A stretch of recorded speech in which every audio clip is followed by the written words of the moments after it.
Video like जरूर कर लीजिए और ऐसे वीडियो लगातार फ्री में पाने के लिए चैनल को तुरंत सब्सक्राइब कर लीजिए और बेल आइकन को जरूर टैप कर लीजिए ताकि आगे भी सारे वीडियो आपको मिलते रहे। यूट्यूब में फॉलो करते हैं तो प्लीज ये वाला फ्री टेलीग्राम चैनल जरूर ज्वाइन कर लीजिएगा। सारे नोटिफिकेशन सारे अपडेट यहीं पे आते हैं, ध्यान रखिएगा। नमस्कार दोस्तों, स्वागत है आपका स्टडी फॉर सिविल सर्विसेज में।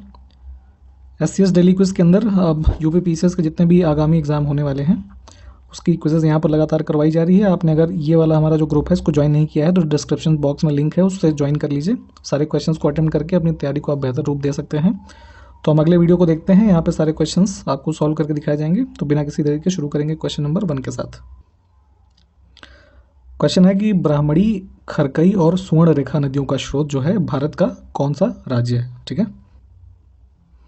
तो झारखंड हमारा करेक्ट आंसर हो जाएगा इस क्वेश्चन के लिए। ऑप्शन सी करेक्ट है।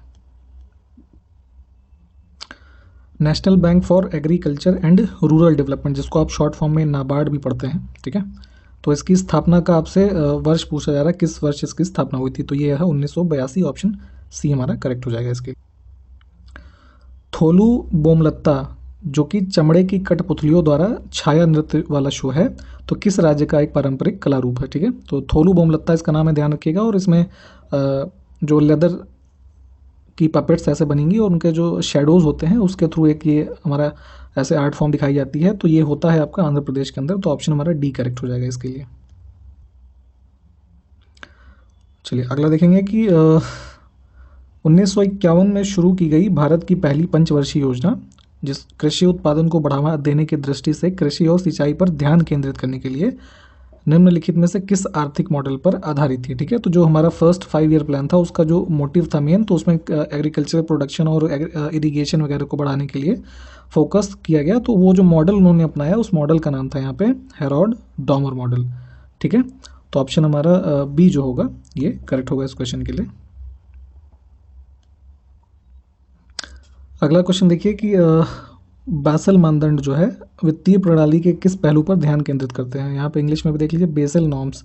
तो बेसिकली बेसल नॉर्म्स जो हैं इसको बेसल अकॉर्ड भी बोलते हैं और ये संबंधित है बैंकिंग से। ठीक है, तो ये बेसिकली ऐसे समझिए कि इंटरनेशनल बैंकिंग रेगुलेशंस है। तो basal committee on banking supervision करके एक है, तो उसके द्वारा जो गाइडलाइंस इशू होते हैं, तो इंटरनेशनल लेवल पे जितनी भी बैंकिंग सिस्टम है उसको स्ट्रेंथन करने की बात की जाती है। ठीक है, और जो हमारा basal committee on banking supervision है ये इस्टेब्लिश हुई थी करीब 10 कंट्रीज़ के सेंट्रल बैंक के गवर्नर्स के द्वारा ईयर 1974 में। तो ऑप्शन हमारा सी करेक्ट हो जाएगा इस क्वेश्चन के लिए यहाँ पे। अगला देखिए कि जुलाई 2020 तक की स्थिति के अनुसार किसी भारतीय राज्य के तब तक के सबसे कम उम्र के या फिर की राज्यपाल कौन थे या थी? ठीक है, तो अभी तक की भी स्थिति अगर हम देखेंगे वर्तमान समय की भी, तो स्वराज कौशल जो हैं, ठीक है, ये सबसे कम उम्र के अब तक के किसी भारतीय राज्य के राज्यपाल बने और 37 वर्ष की आयु में ही ये मिज़ोरम के गवर्नर बने थे। ठीक है, तो अराउंड ये 1990 से लेके 93 तक वहाँ के गवर्नर रहे। तो ऑप्शन हमारा इसके लिए बी करेक्ट हो जाएगा। और ये स्वराज कौशल हैं कौन? तो जो हमारी पूर्व विदेश मंत्री रहीं सुषमा स्वराज, ठीक है, उनके ये हस्बैंड हैं। तो ऑप्शन हमारा बी यहाँ पे करेक्ट है। अगला देखिए कि भारत में फ्रेंच कॉलोनी की राजधानी जो है कौन सा शहर था? ठीक है, तो जो फ्रेंच वगैरह आए यहाँ पे तो उनकी कैपिटल जो था ये पौंडीचेरी था। तो ऑप्शन हमारा सी करेक्ट हो जाएगा। मोपिन उत्सव किस राज्य में मनाया जाता है? ठीक है, तो मोपिन फेस्टिवल जो है संबंधित है आपका अरुणाचल प्रदेश से। तो ऑप्शन यहाँ पे सी करेक्ट है। अगला देखें, निम्नलिखित में से कौन सा वह पर्वत शिखर है जो भारतीय राज्य जो नागालैंड और म्यांमार के सगाइंग श्रेणी की पहाड़ी सीमा पर आसपास की चोटियों से ऊपर दिखाई देता है? ठीक है, तो इंडिया में यहाँ नॉर्थ ईस्टर्न पार्ट में नीचे नागालैंड देखेंगे और म्यांमार में सगाइंग रीजन जो है, तो यहाँ की पहाड़ी सीमा पर आसपास की चोटी के ऊपर दिखता है ये माउंट सारामती। तो ऑप्शन हमारा जो थर्ड वाला यहाँ पर दे रखा है ये करेक्ट हो जाएगा। ठीक है, निम्न में से कौन सी महाराष्ट्र राज्य से संबंधित एक प्रदर्शन कला है? ठीक है, तो लावड़ी नृत्य आपने देखा होगा शायद, तो ये महाराष्ट्र से संबंधित है। ऑप्शन डी करेक्ट है। निम्नलिखित में से कौन सी चट्टान पानी में तैरती है? ठीक है, तो पानी में एक तरीके से तैरने वाली जो हमारी रॉक है उसको बोलते हैं प्यूमिस। ठीक है, हिंदी में झामा भी बोलते हैं। तो ऑप्शन हमारा सी यहाँ पे करेक्ट हो जाएगा। निम्नलिखित घरेलू वस्तुओं में से किन में सल्फ्यूरिक एसिड होता है? ठीक है, तो सल्फ्यूरिक एसिड की यहाँ पे बात हो रही है, तो ये बैटरीज जो होती हैं उनमें पाया जाता है। ऑप्शन सी करेक्ट हो जाएगा। पानी में एसिटिक अम्ल के 5 से 8% वाले मिश्रण को किस रूप में जाना जाता है? ठीक है, तो लगभग 5 से 8% की बात हो रही है एसिटिक एसिड की। ठीक है, तो ये बोलते हैं विनेगर, सिरका। ऑप्शन हमारा डी करेक्ट हो जाएगा। पुलिस और लोक व्यवस्था भारत के संविधान की कौन सी अनुसूची के तहत राज्य के विषय हैं? ठीक है, तो पहले ये ध्यान रखें कि जो हमारा पुलिस और पब्लिक ऑर्डर है ये स्टेट सब्जेक्ट है। ठीक है, राज्य सूची का विषय है और ये संविधान की 7वीं सूची में मिलेगा। तो ऑप्शन हमारा सी करेक्ट हो जाएगा यहाँ पे। 2019 में कौन सा भारतीय बिलियर्ड्स खिलाड़ी 5 अलग अलग वर्षों में एक साथ विश्व, एशियाई और भारतीय खिताब जीतने वाला पहला खिलाड़ी बन गया? ठीक है, तो काफ़ी इंपॉर्टेंट है। पंकज आडवाणी जो हैं ये बिलियर्ड्स के काफ़ी जाने माने खिलाड़ी हैं। तो ऑप्शन हमारा करेक्ट हो जाएगा यहाँ पे सी, सॉरी बी वाला करेक्ट हो जाएगा। अगला देखिए, निम्नलिखित में से कौन 1958 में इंग्लिश चैनल तैर कर पार करने वाला पहला भारतीय तैराक था? ठीक है, तो ये थे, इनका नाम था मिहिर सेन। तो जो हमारा ये साउदर्न इंग्लैंड का पार्ट है और इधर नॉर्दर्न फ्रांस जो है ना, तो ये बीच का जो रीजन है इसको इंग्लिश चैनल बोलते हैं। तो इसको उन्होंने तैर के पार किया। तो ऑप्शन हमारा यहाँ पे बी जो है ये करेक्ट है। बाणगंगा महोत्सव का संबंध निम्न में से किस राज्य से है? ठीक है, तो ये है संबंधित महाराष्ट्र से। तो ऑप्शन हमारा डी करेक्ट हो जाएगा। आवृत्ति का एसआई मात्रक क्या होता है? ठीक है, तो आवृत्ति का एसआई मात्रक होता है हर्ट्ज। ठीक है, हर्ट्ज में मापते हैं। तो ऑप्शन हमारा बी यहाँ पे करेक्ट है। अगला देखें कि ब्रिटिश सरकार द्वारा भारत में मॉर्ले मिंटो सुधारों की घोषणा किस वर्ष की गई थी? ठीक है, तो ये हुआ था आपका 1909 के अंदर। तो कम्युनल रिप्रेजेंटेशन वगैरह यहाँ पर ग्रांट किया गया था। तो ऑप्शन हमारा डी इसमें करेक्ट हो जाएगा। राष्ट्रीय हथकरघा दिवस कब मनाया जाता है? National handloom day. तो ये है आपका 7 अगस्त। ऑप्शन हमारा डी यहाँ पे करेक्ट हो जाएगा। एलईडी का पूर्ण रूप आपसे पूछा जा रहा है यहाँ पे, क्या होता है? ठीक है, तो ये होता है लाइट एमिटिंग डायोड। ऑप्शन हमारा सी जो है करेक्ट हो जाएगा। भारत के संविधान के किस अनुच्छेद में यह उल्लिखित है कि देवनागरी लिपि में लिखित हिंदी संघ की राजभाषा होगी? ठीक है, तो हिंदी राजभाषा होगी और देवनागरी लिपि उसकी होगी। तो ऐसा प्रोविजन आपको मिलता है 343(1) में, है ना, आर्टिकल। तो ऑप्शन सी हमारा करेक्ट हो जाएगा यहाँ पे। प्रिज़कर पुरस्कार को आमतौर पर किस क्षेत्र में दिए जाने वाले नोबेल पुरस्कार के रूप में जाना जाता है? तो जिस प्रकार हर वर्ष नोबेल पुरस्कार ग्रांट किए जाते हैं अलग कुछ क्षेत्रों में, तो वैसे ही यहाँ पे जो प्रिज़कर पुरस्कार है उसको आर्किटेक्चर यानी कि वास्तुकला के क्षेत्र में दिया जाता है। तो ऑप्शन हमारा सी करेक्ट हो जाएगा। भोजताल, जिसे पहले बड़े तालाब के नाम से जाना जाता था, किस राज्य में स्थित है? ठीक है, तो भोजताल जो है ये आपका है मध्य प्रदेश के अंदर। ऑप्शन बी हमारा करेक्ट हो जाएगा। जवाहरलाल नेहरू मणिपुर नृत्य अकादमी निम्नलिखित में से किस शहर में स्थित है? तो है तो मणिपुर में, ठीक है, बट वहाँ का जो हमारा इम्फाल है, ठीक है, यहाँ पर स्थित है। तो ऑप्शन हमारा बी करेक्ट हो जाएगा।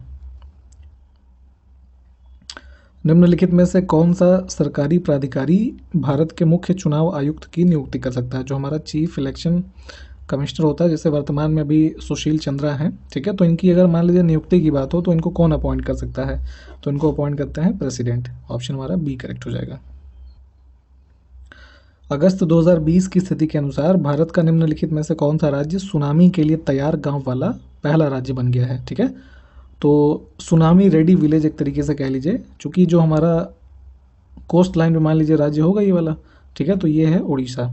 यहाँ पे अगस्त 2020 में कुछ गांवों को सुनामी रेडी गांव डिक्लेयर किया गया है।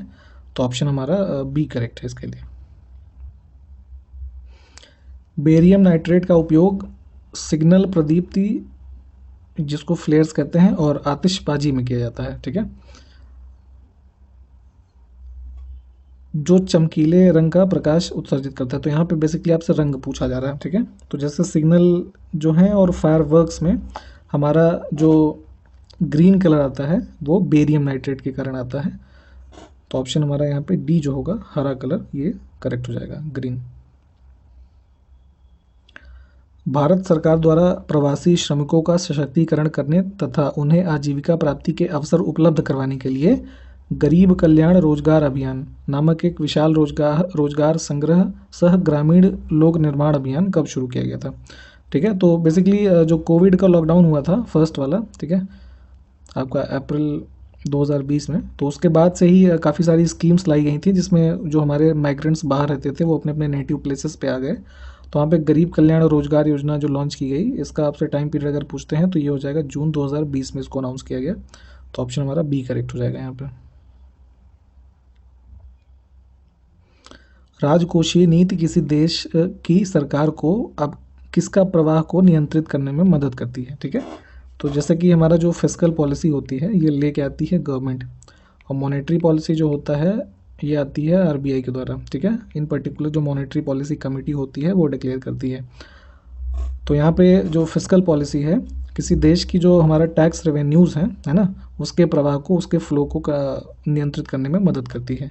तो ऑप्शन डी यहाँ पे करेक्ट हो जाएगा।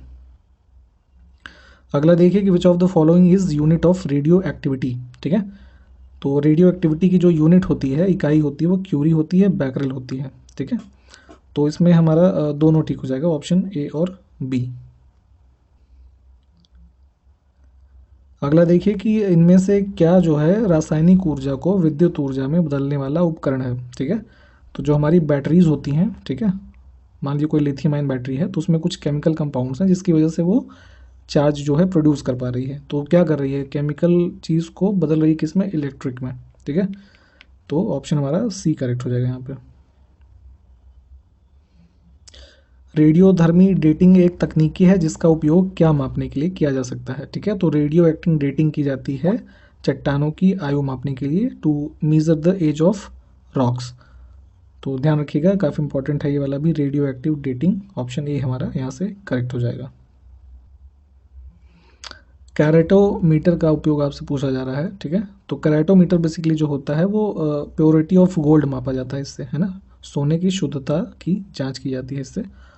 ऑप्शन बी करेक्ट हो जाएगा यहाँ पे।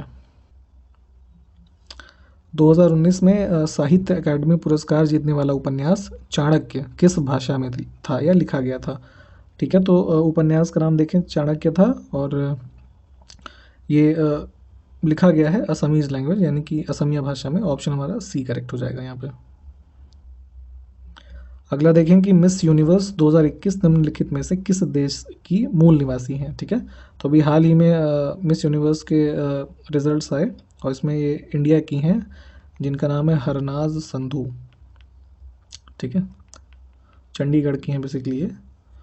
तो ऑप्शन हमारा डी करेक्ट हो जाएगा, ये अभी लेटेस्ट में मिस यूनिवर्स 2021 बनी है। ऑप्शन डी करेक्ट है।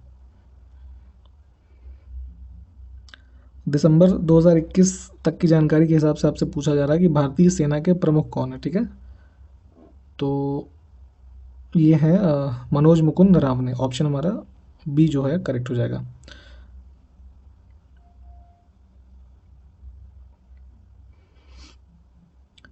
अब यहाँ पे देखिए कुछ प्लैनेट्स के नाम लिखे हुए हैं, तो किसको अब पृथ्वी और सौर मंडल के भीतर एक ग्रह के रूप में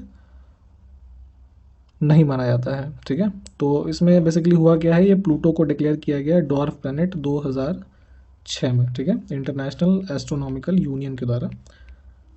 तो ऑप्शन हमारा इसमें बी करेक्ट हो जाएगा यहाँ पे। भारत का राष्ट्रीय खेल दिवस प्रत्येक वर्ष 29 अगस्त को किस खिलाड़ी के सम्मान में मनाया जाता है। ठीक है, तो ये मनाते हैं मेजर ध्यानचंद सिंह के सम्मान में। ठीक है, और डेट कौन सी है, 29 अगस्त। और अभी हाल ही में जो राजीव गांधी खेल रत्न दिया जाता था, ठीक है, उसका नाम भी चेंज करके मेजर ध्यान सिंह अवार्ड कर दिया गया है। तो ऑप्शन हमारा इस क्वेश्चन के लिए डी जो है ये करेक्ट हो जाएगा।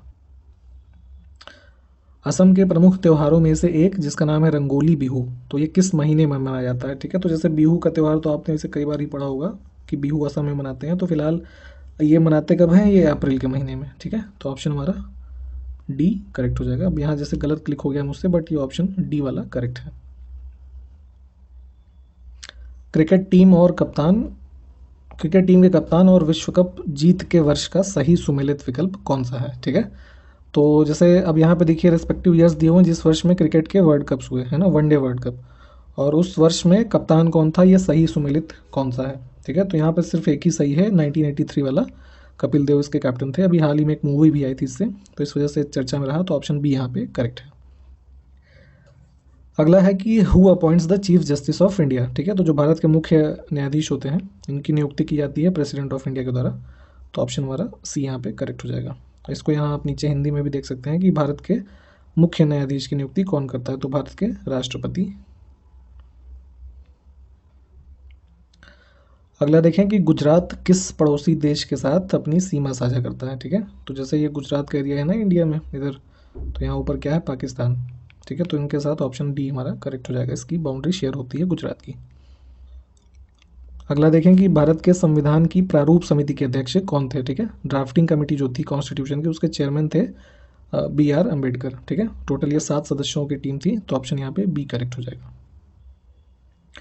अगला देखें कि किस अमेरिकी राष्ट्रपति ने नोबेल शांति पुरस्कार जीता है, ठीक है। तो जैसे हर वर्ष नोबेल का पीस प्राइज़ मिलता है ना, शांति का पुरस्कार, तो अगर यहाँ पर हम देखें तो बराक ओबामा जो थे अमेरिका के राष्ट्रपति, इनको वर्ष 2009 में नोबेल प्राइज़ दिया गया पीस का, ठीक है। और किस लिए दिया गया कि उनके जो एक्स्ट्रा ऑर्डिनरी एफर्ट्स थे इंटरनेशनल डेमोक्रेसी जो है, सॉरी इंटरनेशनल डिप्लोमेसी को स्ट्रेंथन करने के लिए, ठीक है, और लोगों के बीच जो कॉपरेशन है उसको बढ़ाने के लिए, तो ऑप्शन हम सी यहाँ पे चूज़ कर लेंगे। मुग़ल बादशाह शाहजहाँ ने अपनी पत्नी, अब उनकी पत्नी का नाम आपसे पूछ रहे हैं कि इनकी याद में स्मारक ताजमहल का निर्माण करवाया था, ठीक है। तो इनकी पत्नी का नाम था ये मुमताज़ महल, ऑप्शन डी करेक्ट हो जाएगा। आगरा में जो आप ताजमहल देखते हैं उसका निर्माण कराया गया। अगला देखिए कि निम्नलिखित में से कौन सा भारत का जैव विविधता हॉटस्पॉट है, ठीक है। तो बायोडाइवर्सिटी हॉटस्पॉट्स की हम अगर बात करें तो जैसे एक रफ मैप ड्रॉ करते हैं इंडिया का, ठीक है। जैसे मान लीजिए एक रफ मैप है, तो जो ये वाला रीजन है इधर ऊपर का, ठीक, ये हिमालयाज़ वाला, ठीक है, एक तो ये है। फिर ये जो वेस्टर्न घाट का एरिया है इधर, ये हो गया। और एक सेकेंड, यहाँ पे जो अंडमान निकोबार का एरिया है, तो ये इसको जो एरिया है इसको बोलते हैं सुंडालैंड, ठीक। तो ये तीसरा हो गया। और जो इधर का ये म्यांमार और इंडिया का रीजन है, तो इसको इंडो बर्मा बोलते हैं, ठीक है। इधर नॉर्थ ईस्ट इंडिया भी लिखा हुआ है।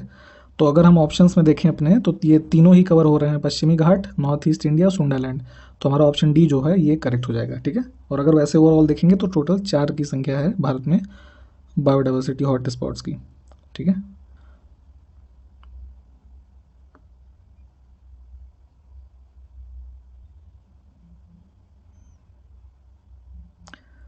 माई एक्सपेरिमेंट्स विद ट्रुथ, ठीक है, इसको हिंदी में सत्य के साथ मेरे प्रयोग भी बोलते हैं।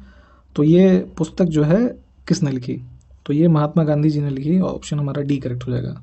और कभी कभी ये पूछते हैं कि किस भाषा में ये शुरुआत में थी या लिखी गई, तो ये गुजराती में, ठीक है। तो ऑप्शन हमारा डी यहाँ पे करेक्ट हो जाएगा। चलिए अगला देखेंगे कि सभी विभिन्न खेलों के जो कोच होते हैं, तो उनके बीच सर्वश्रेष्ठ कोच को दिए जाने वाले पुरस्कार को किसके रूप में जाना जाता है, ठीक है। तो ये होता है आपका जो कोचेस को अवार्ड दिया जाता है, द्रोणाचार्य पुरस्कार, ऑप्शन सी यहाँ पे करेक्ट हो जाएगा। तो जैसे एकलव्य और द्रोणाचार्य की कहानी फेमस है, तो उसी हिसाब से मान लीजिए कि ये अवार्ड इंस्टीट्यूटेड है और उसी नाम से यहाँ पे दिया जा रहा है जो बेस्ट कोचेज हैं। भारत में आर्द्र भूमि सम्मेलन, जिसे रामसर कन्वेंशन कहते हैं, तो ये किस वर्ष लागू हुआ, ठीक है। तो रामसर कन्वेंशन जो फोर्स में आया वो हमारा ईयर था 1982, ठीक है। ऑप्शन हमारा सी यहाँ पे करेक्ट हो जाएगा। और वर्तमान में अगर आपसे कभी पूछा जाए कितनी रामसर साइट्स हैं इंडिया में, तो नंबर 47 हो गया है, ठीक है। तो आज के वीडियो में इतना ही। सारे क्वेश्चंस को आप अच्छे से रिवाइज कर लें। अगले वीडियो में मिलते हैं आपसे। नमस्कार, जय हिंद।